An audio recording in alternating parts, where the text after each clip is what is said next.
Nice card was a very. I like the card. Top Rank throws really good cards, man. Like most of the time, from the prelims to the co-main and the main.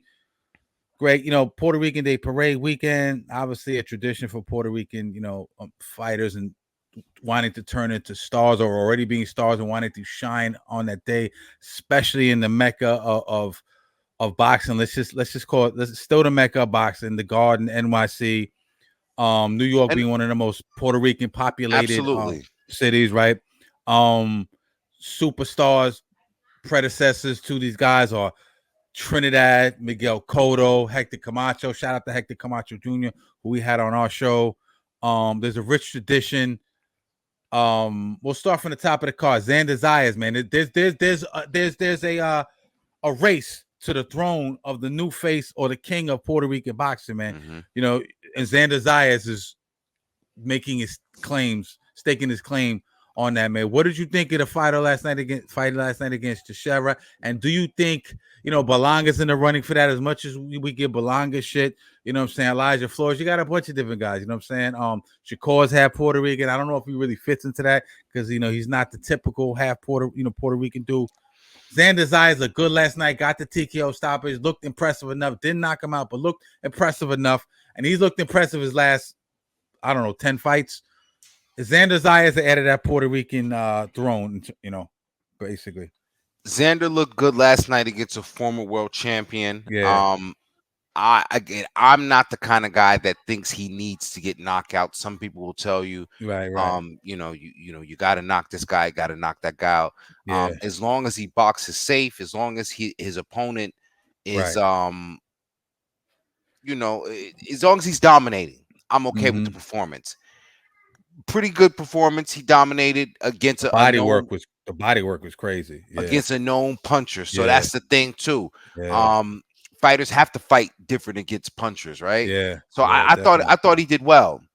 And he had the headline, so you see they're pumping him. Normally you see him on the Belanga card, or some other card in the Hulu, whatever, you know what I'm saying? He's headlining, so you see, and I like the Shushu co-main, but you see that they're trying to pump him that way. Because it's this area, Amanda Serrano standing very close to him, so the whole Puerto Rican, New York, they swing it to Orlando. They got this whole thing on the East Coast, but I you know what, you want to know why he's gonna have a hard time being the face of Puerto Rican boxing? Real Matias, my bad.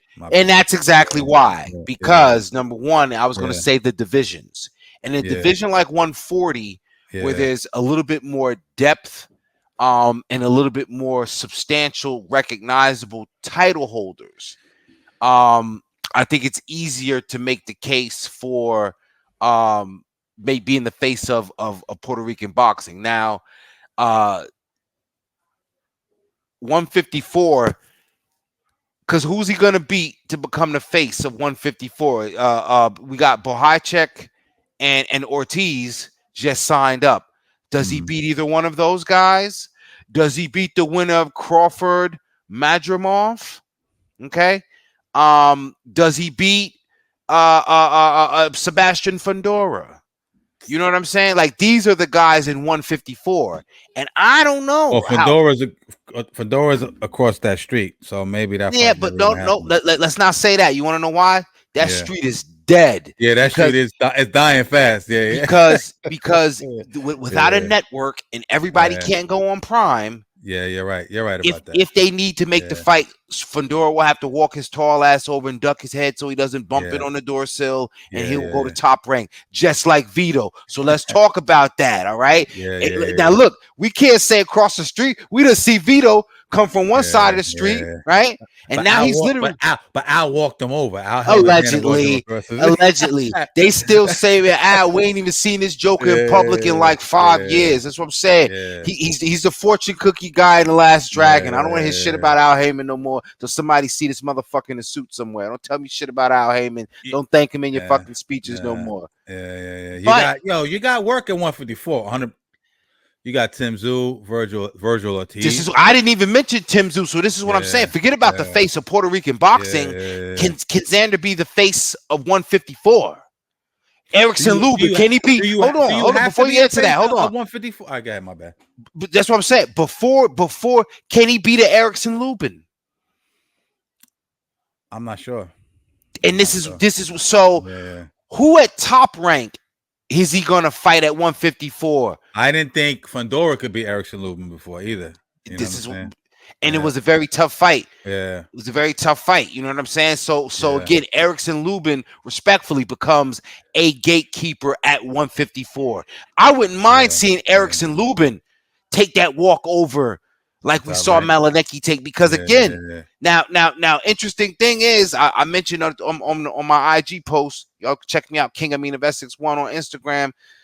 You know, I'm feeling like, because Jahai Tucker been at 154 over at Top Rank, and he been calling out Xander Zayas. So you bring in Vito Malinecki, one of those guys got to get that smoke with Jahai Tucker first. So Jahai Tucker, and now Jahai Tucker fought the same common opponent, the same puncher everybody else fought, and I think he might have dominated him a little bit more than everybody else did. Don't know if it's because of the timing, whatever it was, but I'm thinking that Jahai Tucker needs to be in this 154 mix, and Brooklyn stand up, no doubt.